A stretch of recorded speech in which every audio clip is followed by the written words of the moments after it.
Salut à tous, j'espère que vous allez bien aujourd'hui. On va faire l'analyse. On va revenir un petit peu en séquence vidéo sur le match d'hier, match de préparation. On y va, c'est parti.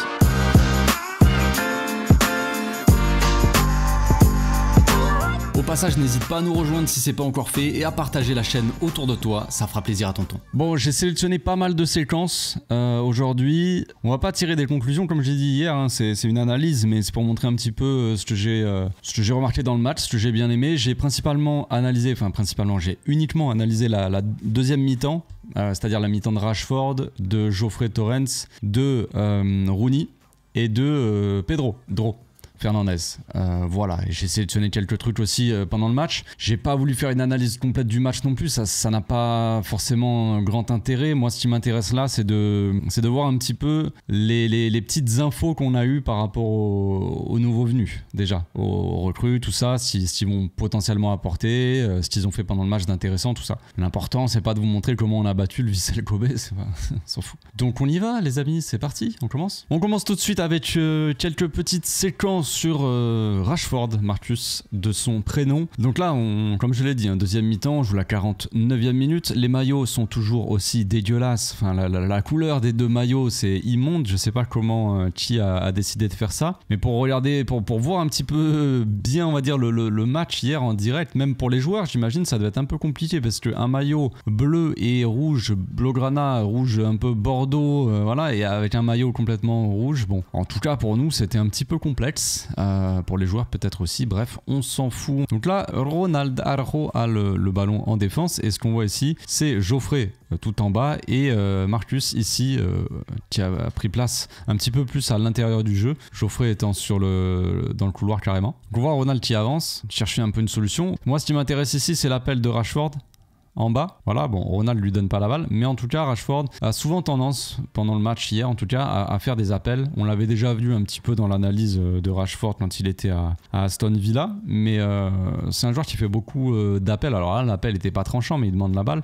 Mais très souvent dans le match hier, il a demandé la balle un petit peu dans le couloir. On va le voir à plusieurs moments. Donc on se retrouve avec le ballon ici dans le couloir. Geoffrey qui donne la balle à Rashford. Souvent, ce que Geoffrey faisait, c'est qu'il venait un petit peu fixer l'ailier comme ça. Il servait Rashford et il faisait son appel dans le dos du joueur pour que Rashford lui remette. Bon, ça n'a pas toujours été efficace, ça n'a pas souvent marché, toujours en tout cas, je sais pas. Là, Rashford, il va essayer d'y aller tout seul, essayer de dribbler le gars, il va se faire un petit peu bloquer. On avance un petit peu, Geoffrey qui a fait le pressing, un contre-pressing à la perte de balle, toujours intéressant. On a De Jong là, alors vraiment, regardez le maillot, on dirait vraiment un joueur du Vissel, c'est catastrophique la différence. Mais là, ce qui m'intéresse ici, c'est le pressing de Rashford, l'interception, le bon pressing, ouais, franchement. Assez dynamique en plus de ça, hein. Alors Rashford n'a pas joué énormément de temps hier dans le match. C'est un bon début en termes de rythme, d'accélération, d'explosivité. Je trouve que c'est un bon début, ce qu'il a montré, c'est des bonnes promesses aussi peut-être.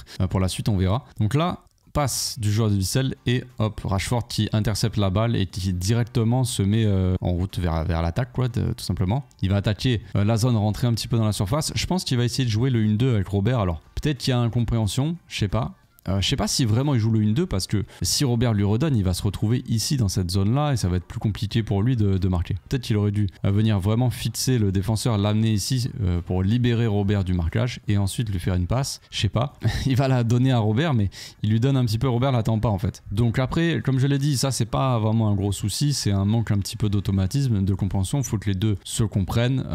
Peu importe avec qui joue Rashford, mais faut qu'ils comprennent un petit peu le déplacement de ses coéquipiers, ce qu'ils attendent. Robert il a laissé un petit peu Rashford y aller, il s'est reculé au lieu de venir vers lui. Il voulait peut-être reculer pour attirer ce défenseur-là vers l'axe et que Rashford puisse repiquer et avoir un bon angle de tir. Je sais pas, mais en tout cas, c'est pas si grave. Nouvelle séquence, on suit un petit peu. Bon, là, on suit. Moi, ce qui m'intéresse, ça va être Rashford ici. Pseudo contre-attaque du Vissel, un corner, après un corner, un truc dans le genre, je crois. Donc, c'est pour ça qu'il y a Olmo qui est là et Rashford qui a sa place. Les joueurs sont pas forcément tous à leur position. Mais ce qui va m'intéresser là, bon, non seulement c'est Olmo qui va passer, mais c'est surtout l'appel de Rashford. Un petit peu à l'image de ce que peut faire Olmo. Rashford, il va attaquer cette zone-là du point de pénalty, ici, qui est laissé libre par justement l'appel de Lewandowski. Bon alors, le problème c'est que Olmo met peut-être un petit peu trop de temps en fait, et du coup le défenseur a le temps de comprendre ce qu'il va faire et de voir qu'il y a Rashford qui arrive dans son dos et du coup intercepter la balle.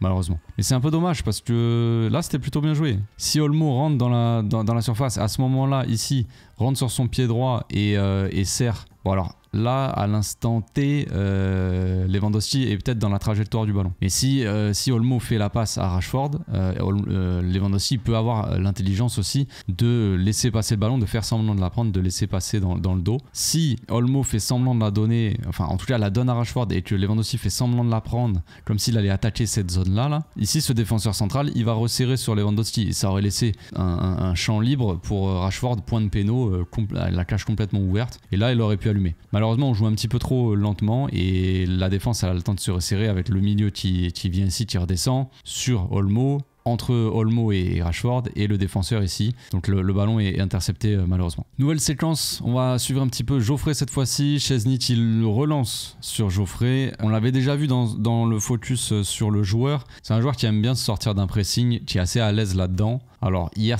tout n'était pas parfait, loin de là, on va le voir de toute façon sur cette séquence, mais on va voir qu'il est pressé et ce qu'il aime bien faire c'est crocheter vers l'intérieur du jeu et percer cette zone là où pour le coup tu es libre en tout cas, un peu à l'image de ce que peut faire Baldé par moment. Donc là Geoffrey tu vas accélérer plein axe, tu vas passer le joueur et tu vas vouloir par son appel, on l'avait vu avec le Barça B, il avait fait ça et il avait fait un peu plus haut sur le terrain, il avait un peu plus remonté le terrain et ça avait attiré un joueur, libéré un milieu et le milieu avait pu décaler et ça avait apporté un but. Ça peut souvent créer des décalages, des ouvertures dans l'axe. Là, c'est ce qui se passe. Le joueur ici sort de son marquage sur Casado et vient sur Geoffrey. Geoffrey veut lui donner la balle, sauf que c'est raté. Malheureusement, même lui, il le voit. Je sais pas s'il pensait que il a confondu les maillots, mais en tout cas, ça passe, c'est un peu raté, malheureusement. Mais perte de balle. Mais bon, ce qui m'intéresse là, c'est pas le côté négatif, c'est plutôt le côté positif, les sorties de balles de Geoffrey. Il y a des choses intéressantes maintenant, évidemment, qu'il doit vraiment taffer pour devenir la doublure de Baldé. Baldé a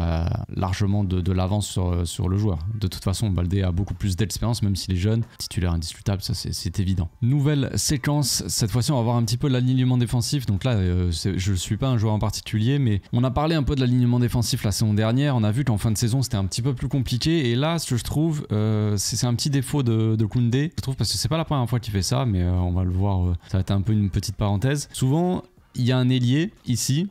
Et il y a un joueur qui potentiellement peut jouer long sur l'ailier, l'ailier qui fait un petit peu son appel. Et ce qui arrive dans ce cas-là, c'est que Koundé, on le voit qui anticipe la passe longue et qui recule de quelques pas. Alors que c'est pas le cas des autres défenseurs. La défense, elle suit pas, généralement. Elle recule pas ensemble. Justement, elle reste haute. Que ce soit Koubarsi, Nigo ou Ronald et Christensen, en soi, voilà, il y a que Koundé qui fait vraiment les pas d'anticipation pour l'appel sur l'aile. Sauf que là, c'est une passe courte pour le joueur ici. Donc là, on voit l'alignement, il est foiré. Du coup, Koundé continue à reculer. Ici, il continue à suivre un peu la course de l'ailier, mais on voit la défense ici, elle est pas du tout alignée. Geoffrey qui regardait dans son dos où est-ce que l'ailier était. Et là, c'est un peu le point faible de notre alignement haut. Ce qu'on a vu un peu par moment la saison dernière, c'est que on avait un attaquant de pointe ici qui était largement hors jeu. Sauf que si on a un ailier ou un milieu qui part de plus loin et qui n'est pas hors jeu et que le joueur lui fait la passe en profondeur dans le dos de la défense est mal alignée, que le gars lui est pas hors jeu, et bien après lui il pourra arriver devant les cages et la donner au joueur qui du coup ne sera plus hors jeu à ce moment-là. Donc c'est compliqué cet alignement. Koundé il a tendance à beaucoup anticiper, ce qui n'est pas le cas de l'axe. Les axiaux eux ils gardent la ligne haute. Donc il faut se décider les gars. Soit Koundé il anticipe et tout le monde anticipe, soit Koundé ne fait pas ses pas en arrière, arrête de faire ça, garde la ligne haute, tout simplement en étant orienté derrière lui pour se préparer à faire une course, mais en tout cas en gardant l'alignement avec la défense entière. Il faudra faire attention à ça tout simplement. Après il y a un bon retour de Christensen, là, le joueur qui fait la passe. Voilà. Peut-être que c'est mal joué aussi la part de Dussel. Peut-être qu'il est hors jeu aussi de base, l'ailier. Au moment où il fait la passe, j'ai l'impression quand même que l'alignement est catastrophique de la défense, certes. L'ailier là, il est derrière Koundé, donc il est hors jeu, je pense. Mais bon, bref. En tout cas, l'alignement n'est pas bon, attention. Nouvelle séquence, comme on l'a dit, les appels de Rashford, très souvent quand il y a un joueur qui a le ballon, qui a un peu le champ libre, qui a de l'espace devant lui, qui a le temps peut-être de jouer long, eh bien souvent ce qu'on a c'est Rashford ici qui fait son appel. Donc au départ on a quand même Lewandowski qui fait l'appel plein axe, justement pour libérer. C'est des appels, ça c'est le jeu sans ballon quoi. c'est pour libérer les espaces à ses coéquipiers. Lewandowski fait souvent des efforts comme ça, c'est quelque chose qu'il faut quand même souligner. Donc là il fait son appel pleine balle dans l'axe, mais c'est uniquement pour libérer le couloir à Rashford, et Rashford du coup qui va pouvoir prendre le ballon. Souvent ce qu'il a fait Rashford, c'est son appel, un long ballon sur lui, et en une touche il va essayer de garder cette vitesse. Au lieu de... Alors là c'est un exemple concret, peut-être qu'il aurait pas pu faire grand chose autrement, différent, mais c'est pas la première fois. J'ai pas montré toutes les séquences où il a fait un appel et où on lui a donné un ballon, mais souvent ce qu'il a fait dans le match en tout cas, c'est il reçoit un long ballon et avec son contrôle il garde de la vitesse, il rajoute de la vitesse à l'action, c'est à dire que sur le premier contrôle il va pas s'arrêter, il va pas essayer de la contrôler, de la mettre au sol et de jouer derrière par exemple sur Geoffrey, ou voilà, il va pas stopper l'action. Avec son contrôle il garde cette vitesse dans le jeu et continue à attaquer comme ça. Donc c'est plutôt intéressant. On voit qu'il fait l'appel dans le dos de la défense. Lewandowski qui vient fixer un petit peu la défense. Malheureusement ça passe pas. Il a voulu faire une petite passe entre les deux, ça aurait été très intéressant. Surtout que Rashford après il a le choix d'allumer les cages ou de crocheter, et il y a Olmo qui arrive aussi dans le dos, qui sera complètement seul dans le dos du défenseur. Donc en soi c'est l'action, la course, le contrôle déjà de Rashford, la course ensuite, c'est intéressant, c'est très intéressant. Dommage, la passe elle passe pas, mais c'était compliqué. Donc Lewandowski qui revient un petit peu derrière, qui se donne un petit peu d'air et qui va aérer de l'autre côté avec Rooney qui était là. Là peut-être que Lamine aurait tenté un petit centre au-dessus de la défense pour Lewandowski qui fait son appel plein axe, ou alors un petit second poteau pour Rashford. Là Rooney décide d'y aller, de s'ouvrir l'angle de frappe et d'essayer de tenter une belle frappe. Elle est contrée, elle aurait pu rentrer hein, franchement, même si elle est un peu elle est contrée de base, elle est contrée deux fois hein, par le défenseur là, et elle part, elle fait un petit rebond, elle rebondit par terre et elle se relève, le défenseur qui intervient derrière et ça sort. On sait qu'il a une bonne frappe le Rooney, on va le voir après hein, sur son but. C'est intéressant aussi de venir de jouer on va dire simple, il rentre dans l'axe, il tire. Voilà. Il aurait pu faire une passe aussi. Ça c'était la version basique de Rooney, c'est-à-dire qu'il prend le ballon, il rentre, il va tenter sa chance. Et on va voir après les petites combinaisons avec Olmo qui étaient quand même assez intéressantes aussi. Ça c'est une petite séquence, alors vraiment c'est juste pour montrer un petit peu quelque chose que j'ai remarqué à un moment donné dans le match. Je sais pas si ça va être ça tout le temps, je sais pas si c'est une nouvelle manière de faire son marquage ou quoi. C'est assez intéressant ce qu'on voit là. Alors on a le Vissel Kobe qui joue en 4-3-3. Ici on a les latéraux ici, les défenseurs centraux, le 6 qui redescend et les deux milieux intérieurs ici. Et donc ce qu'on a c'est Lewandowski qui vient marquer un milieu intérieur ici. Il descend, il dit à Olmo de prendre le 6. Rashford ici, il prend le défenseur central. Rooney, il prend le défenseur central ici. On a Koundé qui va se déplacer un petit peu aussi en direction du latéral. Il va pas monter trop haut non plus, mais il va rester un petit peu entre le latéral et le milieu. Et Casado qui vient, qui monte prendre le milieu ici. Donc Lewandowski hein, qui garde son milieu. On va avoir Geoffrey qui va apparaître aussi ici. Là on voit toujours Lewandowski qui descend sur le milieu, qui fait exprès de monter, et donc Geoffrey qui est prêt à bondir si jamais le gardien la donne sur le latéral. Donc comme je l'ai dit, hein, Koundé qui reste un petit peu à l'image de Geoffrey, qui va pas monter marquer à 2 cm le latéral, ça n'a pas de sens, ça serait trop risqué, mais qui monte quand même, les latéraux sont quand même très très hauts toujours. Ça c'est ce qu'on avait vu durant la saison dernière, des latéraux qui viennent presser les latéraux adverses. Donc rien de nouveau sous le soleil. On avance un petit peu. Bon alors là on voit rien du tout, vous allez me dire oui, mais c'est De Jong ici qui vient en défense. On a Christensen et on a Ronald. Donc ça c'est comme la saison dernière. On a les latéraux qui montent sur les latéraux et un milieu def, un des milieux qui redescend du double pivot, qui redescend en défense si jamais il y a un long ballon pour jouer les duels de la tête ou tout simplement pour faire nombre en défense. Vu qu'il y a les latéraux qui montent, on va pas laisser juste les deux défenseurs centraux défendre. Il faut aussi qu'il y ait un milieu qui descende comme ça. Il y a une défense à 3. C'est du 1 pour 1 hein, parce que là il y a les deux ailiers, un ailier ici et le 9. Donc 3 joueurs pour 3 joueurs. C'est risqué, mais c'est comme ça. Donc on a eu quelques belles séquences hein, par moment entre Olmo et Rooney déjà pour commencer. Olmo qui va la donner à Rooney ici, ils vont jouer le 1-2. Rooney qui souvent a fait ce genre de choses. C'était assez intéressant, il jouait assez simple hein. Il a dribblé par moment, mais la plupart de ses dribbles à Rooney c'était vers l'arrière. D'ailleurs, c'était pas pour gagner des mètres, c'était plus pour se défaire un petit peu du marquage. Donc c'est pas les mêmes dribbles que Lamine. Lamine quand il va dribbler, ça va toujours être vers l'avant, toujours pour provoquer, toujours pour faire des différences. Alors c'est pas pour tomber sur Rooney, absolument pas, hein. C'est pas ce que je dis, mais c'est juste c'est pour noter un petit peu la différence. Rooney il l'a dribblé mais souvent il revenait un peu vers l'arrière ou alors de manière horizontale. C'est-à-dire que c'était vraiment plus pour se défaire d'un marquage et chercher une solution de passe. Lamine Yamal, c'était plus pour chercher à créer des différences, à produire plutôt des attaques, disons, directement. Donc bref, Rooney joue ici pour Olmo, donc ça, cette manière directe aussi, Olmo il aime bien ça, hein, je pense. Il se propose très souvent à faire des 1-2, à jouer de manière un peu plus directe. Donc ici on déclenche l'attaque avec Olmo qui joue donc le 1-2 avec Rooney, Lewandowski et Rashford, hein. Rashford qui est complètement seul de l'autre côté, qui va faire son appel ici, Lewandowski toujours qui continue son appel, on a Rooney,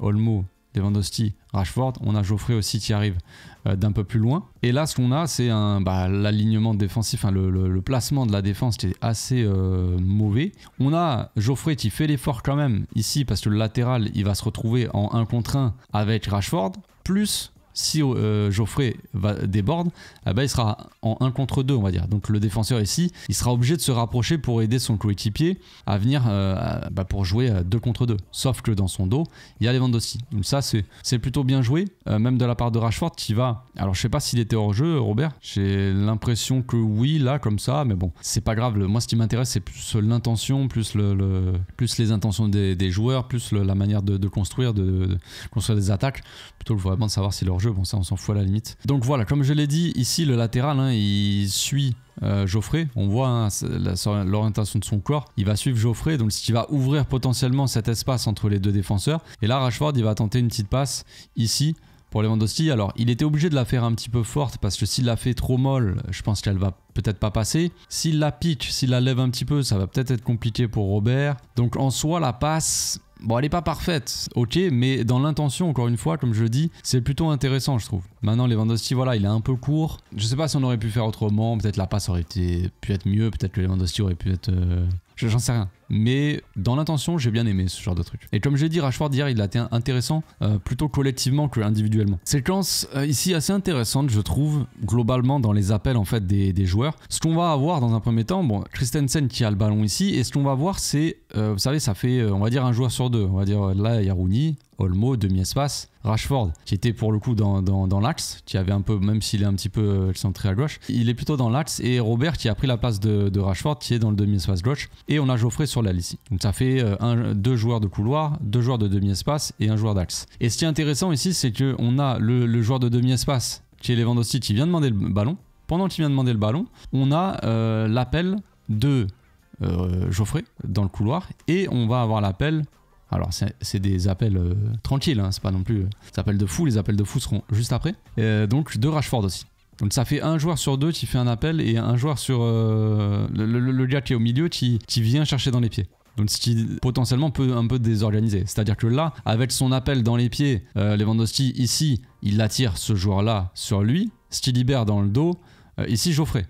On avance un petit peu, Christensen donc sert Lewandowski. À ce moment-là, ici la défense elle recule. Vu que Rashford il est haut, que Lewandowski s'il fait un contrôle pour déclencher un peu l'attaque, se retourner et aller vers l'attaque, eh bien la défense elle s'est un peu reculée. Donc on revient en arrière ici, petit échange de passes entre Casado et Geoffrey, et cette fois-ci, regardez, les appels vont changer, c'est plus Rashford et Geoffrey qui font les appels pendant que Lewandowski fait son appel dans les pieds, ça va être un petit peu l'inverse. Même si Geoffrey ici il va faire sa passe, et puis évidemment pour libérer l'espace à Casado, il va faire un appel, comme ça il fait reculer le latéral déclenche pas son pressing sur Casado, ce qui donne un espace aussi à Casado pour faire le choix, avoir une bonne vision. Déjà il a un champ dégagé, il n'a pas le pressing qui vient le déranger, donc il peut avoir la tête levée tranquillement et trouver une solution de passe. Donc on a trois appels ici, donc on a Rooney de l'autre côté qui lève la main pour si jamais Casado veut renverser le jeu. On a Olmo ici dans le demi-espace droit qui fait son appel dans le dos. On a Lewandowski dans le demi-espace gauche qui fait son appel dans le dos. On a Rashford qui fait son appel dans les pieds ici. Donc pendant que la défense elle a un petit peu avancé, elle a mis hors jeu Rashford, on a quand même des joueurs comme Olmo et Lewandowski qui ne sont pas hors jeu du coup, parce qu'ils partent de beaucoup plus loin. Ce qui fait que Casado, lui, il a le temps de déclencher sa passe ici, et au moment où il déclenche sa passe, on a quand même des appels très intéressants. Comme je l'ai dit, on a trois joueurs là qui partent en profondeur, et on va avancer, il va être complètement seul Olmo. Regardez Lewandowski aussi, regardez la défense en fait. Donc c'est pas mal de faire ça, les appels, les faux appels au départ, on revient un petit peu en arrière, et cette fois-ci on déclenche déclenche, on va dire, les vrais appels. Je sais pas si c'est un truc qui est vraiment travaillé, qui est fait exprès, ou si c'est juste un truc qui s'est déclenché un petit peu au feeling dans le match. Évidemment que les appels, c'est travaillé. Peut-être que quand Casado avait le ballon, que ça soit Frenkie ou Casado, qui avait le ballon face au jeu comme ça, un petit peu libre, eh ben, les appels se déclenchaient. On sait qu'il y a beaucoup d'appels dans la profondeur de la part des attaquants et pas mal de jeux longs et directs de la part des milieux. Mais ouais, j'ai trouvé ça intéressant. Nouvelle séquence.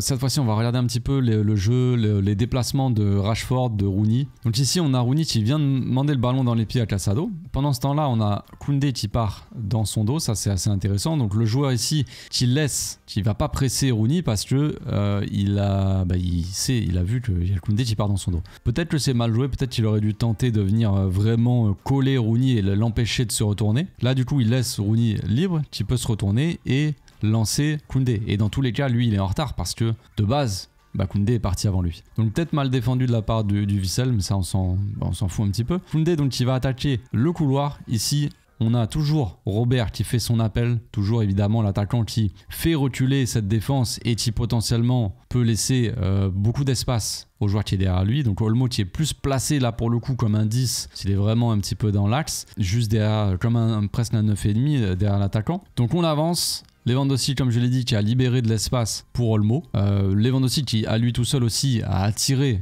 le latéral, donc Rashford est libre. Donc Olmo, il peut avoir le ballon ici, entrée de surface. Lewandowski toujours qui attire l'attention de la défense. Et Olmo qui va pouvoir décaler pour Rashford. Et vu que le latéral est très serré dans l'axe, ça laisse une occasion de frappe à Rashford. Est-ce que Rashford voulait frapper en force enroulée, plutôt lucarne droite? Je ne sais pas. Malheureusement, sa frappe, elle est un peu écrasée.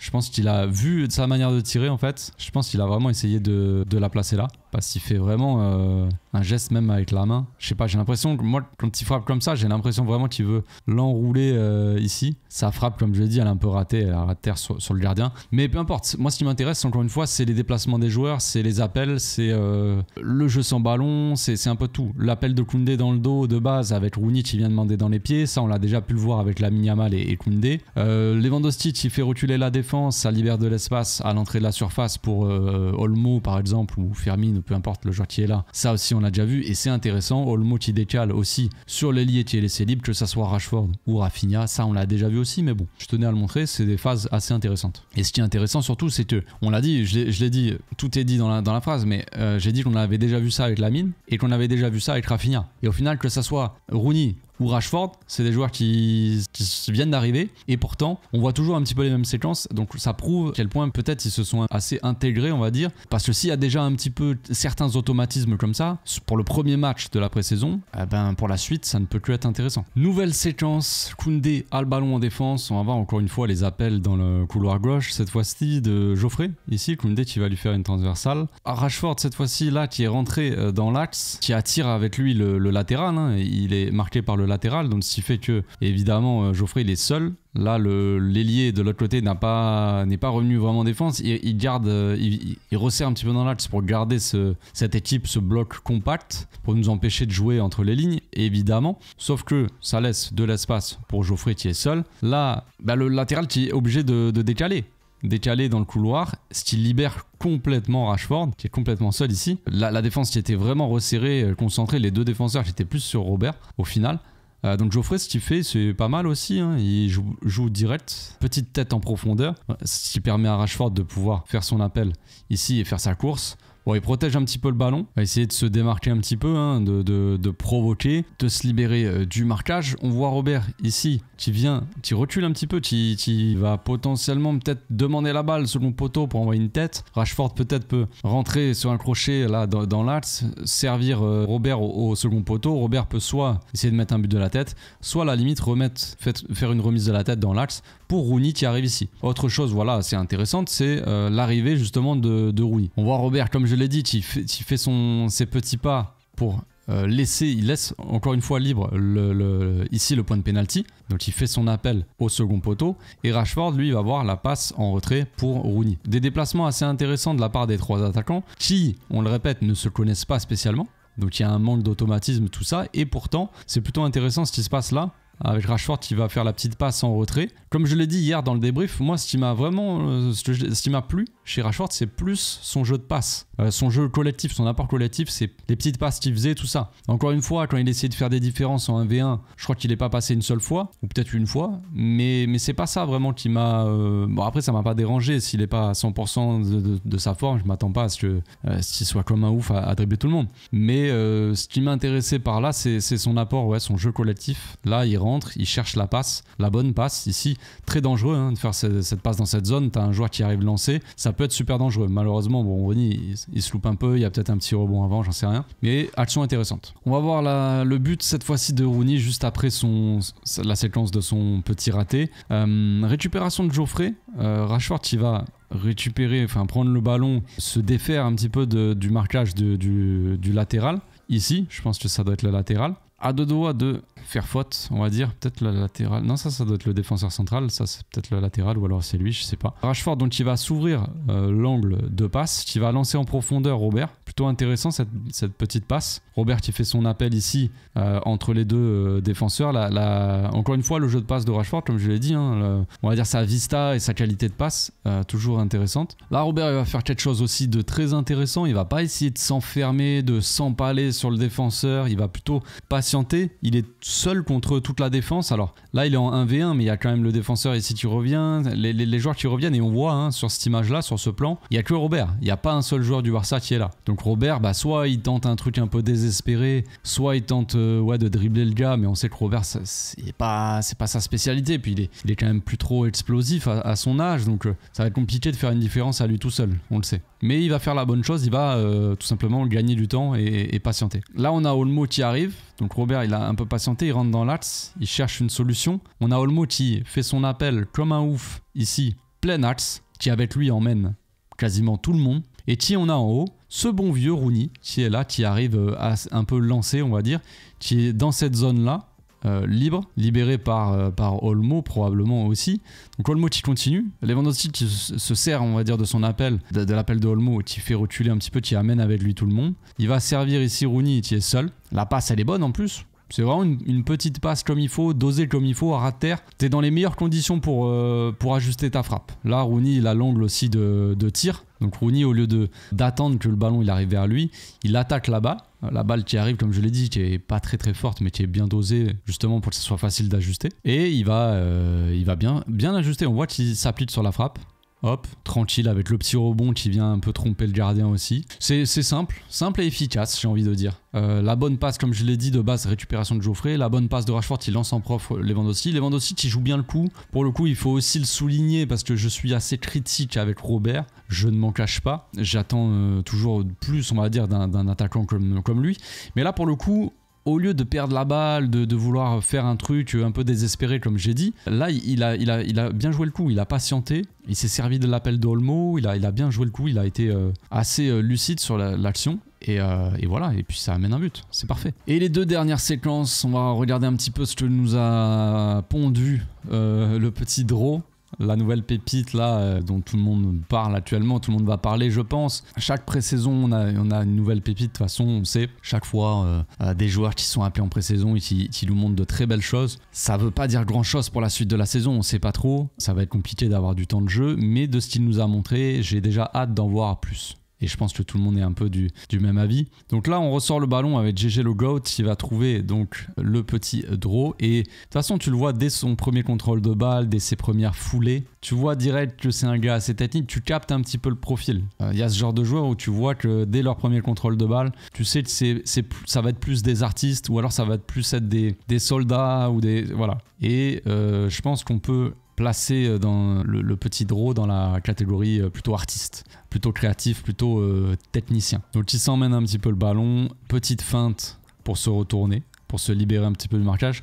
Alors il est assez grand finalement, je crois, il fait un peu plus d'1m80 je pense. Pour un jeune comme ça, c'est déjà pas mal. Mais il est quand même assez frêle quoi. Il est assez vif de par son gabarit qui est assez maigrichon, on le voit quand même, je sais pas combien il pèse, mais voilà. Ce qui lui permet de garder un petit peu aussi peut-être cette vivacité. Donc là il se retourne, il se défait du marquage, il arrive quand même à provoquer. Donc là on voit un petit peu la personnalité du joueur, on voit qu'il a pas peur de dribbler, de provoquer. Il pourrait revenir revenir en arrière, jouer simple sur De Jong ici. Je crois que c'est De Jong, il me semble, ou alors ouais, il me semble.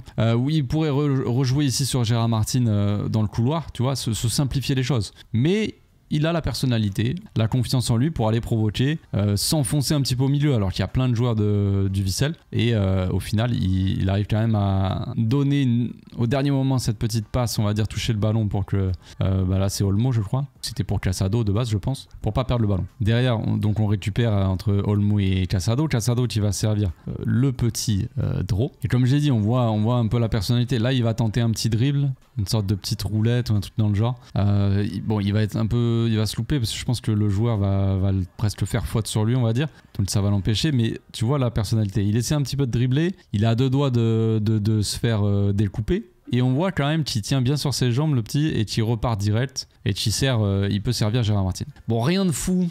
Rien de fou. C'est pas grand chose non plus. C'était pour montrer un petit peu le côté technique. Mais de toute façon, tous ceux qui ont vu le match, vous l'avez vu. C'est un joueur qui me semble assez spécial. C'est un joueur qui, pour l'avenir, je pense que tous les observateurs de la Masia, tous ses entraîneurs, tout ça, tout le monde s'accorde à dire qu'il a un très très fort potentiel, très haut potentiel. Il y en a beaucoup, de toute façon, à la Masia qui ont beaucoup de potentiel. Maintenant, à voir. Il y a des joueurs qui ont beaucoup de potentiel, qui jouent, qui sont pas aussi avancés dans leur carrière. C'est que Flick...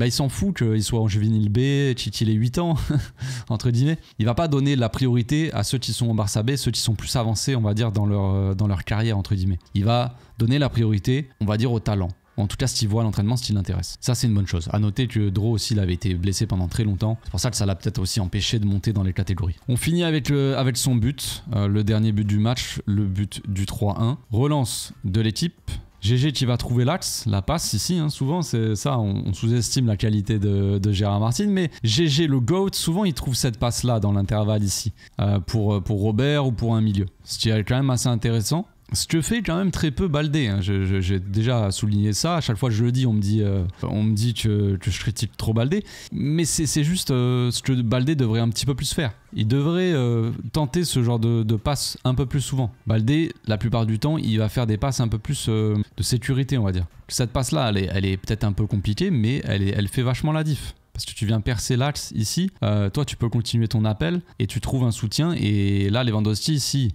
jamais il y avait eu un joueur derrière, bon là il y a Frenkie par exemple, ben il peut servir Frenkie là. Je sais pas exactement si, c'est ce qu'il va faire. Lewandowski il va jouer derrière sur Frenkie qui est libre, parce que Casado était pris, ce qui libère la place parce qu'il libère le marquage d'Olmo et de Rooney là en l'occurrence. Donc c'est intéressant, cette passe là, elle fait toute la différence. Bref, c'est un détail. Donc, au départ de l'action on voit hein, ici Draw qui est ici, Rooney, Koundé, Olmo. On va avancer un petit peu. Encore une fois Lewandowski ici qui fait son appel, il fait reculer la défense. Encore une fois il libère la place pour Olmo. On sait qu'Olmo il adore faire ça. Il adore partir du milieu de terrain et faire son appel en profondeur.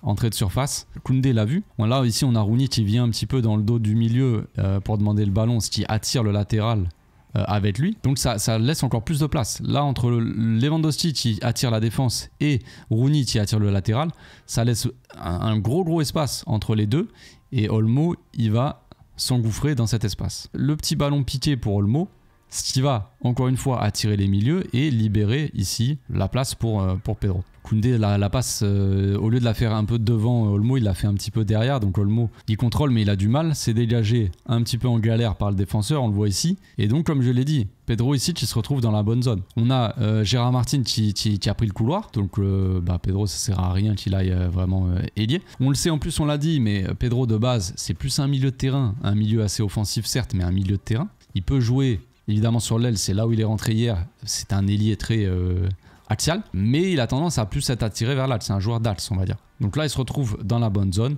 La balle, elle arrive sur lui. Il a tout le temps d'ajuster là. Et puis voilà, là, après, c'est la qualité technique en soi du joueur. C'est un joueur qui a une très bonne frappe de balle. On verra dans le focus sur lui. Il a mis de très beaux buts. Avec les juvéniles en Youth League la saison dernière, il en a mis un contre Monaco. Monumental. Magnifique. À côté, ce but-là est moche. Hein. Je vous dis, le but contre Monaco, une lucarne. Bref, incroyable. Mais tout ça pour dire qu'il a une très bonne frappe. Et la preuve avec cette petite reprise des familles. Franchement, il la reprend bien, elle part bien, elle est parfaitement placée, ça fait but, c'est magnifique. Premier but pour lui, très content, hein, grand sourire de GG le GOAT, très content pour lui aussi. Non mais en vrai, regardez sa tête, on dirait il a 8 ans, mais c'est incroyable. Moi je trouve ça incroyable, voilà, c'est tout, c'est des choses comme ça qu'on... J'ai l'impression, nous supporters du Barça, on est peut-être un des seuls clubs à vivre ce genre de choses. Sans vouloir dire qu'on est les seuls au monde, on est unique, mais j'ai l'impression que tout le temps il y a une pépite qui sort et tout le temps on est là à se dire bah ça va être un monstre, tu vois. Et c'est pour ça que les autres supporters, ils disent souvent qu'on en fait trop avec notre équipe, avec notre Masia, parce qu'ils disent à chaque fois ouais vous en faites trop, et dès qu'il y a un nouveau vous dites que le mec va être un monstre. D'un côté, les gars, à chaque nouveau, à chaque fois, il fait des trucs de fou. À chaque fois, tu vois que le mec va être un crack. Donc, tu ne peux que être emballé par ce genre de joueur. Et peut-être que oui, tu as tendance à en faire trop. Tu te dis, ouais, ça va être forcément un crack. Regardez la pré-saison qu'il fait. On sait pas. On sait pas comment se passe une carrière. Comme j'ai tendance à le dire, quand j'analyse plutôt les jeunes joueurs du Barça, il y a le potentiel toujours du joueur. Il y a ce que le joueur peut devenir et il y a ce qu'il devient. Le potentiel peut être gâché par différentes choses. Par des choix de carrière, par des blessures, par peut-être un coach aussi qui arrive et qui utilise mal les joueurs, par beaucoup de choses. Beaucoup de choses. Si le joueur n'a pas sa chance, n'a pas sa place, s'il y a trop de concurrence, s'il gère mal la pression, bref, il peut y avoir tellement de choses. Il y a aussi l'entourage du joueur, la famille qui peut être toxique. Voilà, il y a beaucoup d'exemples dans le foot. Beaucoup d'exemples dans le foot en général, au Barça aussi en général. Il y a des choses des fois qui se passent bien pour les joueurs et des fois bah, ça se passe mal, mais c'est pas uniquement de la faute du joueur. Ça veut pas dire que le joueur était mauvais. Ça veut dire que les trucs étaient pas, les conditions étaient peut-être pas réunies pour qu'ils réussissent vraiment. Je sais pas, c'est compliqué, hein, une carrière de foot, c'est pas tout noir ou tout blanc. Et l'image aussi de Flick qui est très content, ça me régale parce que quand on voyait Flick au Bayern, il avait une tête, frère, on aurait dit qu'il avait tué quelqu'un dès que le Bayern marquait alors qu'il gagnait, qu'il mettait les scores. Hein. On a l'image de lui qui tire la tronche, hein, il nous met 8-2. Et là avec le Barça, on dirait le mec il vit sa meilleure life. Donc ça c'est quelque chose, j'avais déjà dit, mais c'est quelque chose, je m'y attendais pas du tout. Je voyais comme un mec, bon après c'est un Allemand donc forcément, mais je le voyais comme un mec froid, comme un mec zéro émotion qui est là sur le banc, jamais un sourire. Et le mec il se régale. Bah d'un côté après c'est le Barça. C'est Barcelone, c'est la vida loca, le soleil, les palmiers, tout ça. Forcément, il a quitté son Allemagne froide et et terne. Non, je plaisante. Mais non, en fait, je plaisante pas. Mais là, ouais, il revit, on dirait. On dirait qu'il revit, très content pour les joueurs. Il est très proche des joueurs. Hein. Souvent, on le voit qu'il parle beaucoup, qu'il sourit beaucoup. Et aussi, bah, c'est des choses on se posait la question aussi avant qu'il arrive, mais est-ce qu'il va faire confiance aux joueurs de la Masia, aux plus jeunes? Est-ce qu'il va privilégier l'équipe première, on va dire D'un côté, il n'a pas le choix. Il est dans cette situation au club où tu es obligé de faire confiance aux jeunes parce que tu peux pas te permettre d'acheter 6-7 joueurs pendant le mercato. Voilà. Tu vas te renforcer ton équipe, évidemment, avec des joueurs comme Rashford, Joan Garcia, Olmo la semaine dernière, tout ça. Mais d'un côté, il continue à faire confiance à la Masia et à les mettre aussi dans les bonnes conditions. Et vraiment les mettre dans les meilleures conditions, sur le terrain peut-être, mais aussi psychologiquement, on va dire, mentalement, dans son approche, dans sa manière de communiquer avec eux. J'ai l'impression que vraiment, il fait vraiment de bonnes choses. Il fait vraiment ce qu'il faut, tout simplement, pour que les jeunes joueurs soient vraiment dans les bonnes conditions pour performer, tout simplement. Voilà, j'espère que cette analyse vous a plu. J'ai essayé de montrer pas mal de choses. Voilà, comme je l'ai dit, c'était uniquement l'analyse de la deuxième mi-temps. Demain, je vais probablement... J'aurais pu faire une FAQ, en vrai, j'ai zappé. Mais demain, on fera probablement une analyse un peu plus poussée sur Dro, le fameux. Petit focus, on l'avait fait sur Geoffrey, on l'avait fait sur Ibrahim Diarra, Landry Faré, Virgili, Geoffrey, je sais pas si je l'ai dit, mais bref, cette fois-ci, ça sera autour de Dro. Je pense qu'on a besoin d'en parler. Donc on se retrouve demain. D'ici là, portez-vous bien, passez une excellente journée. Ciao, ciao.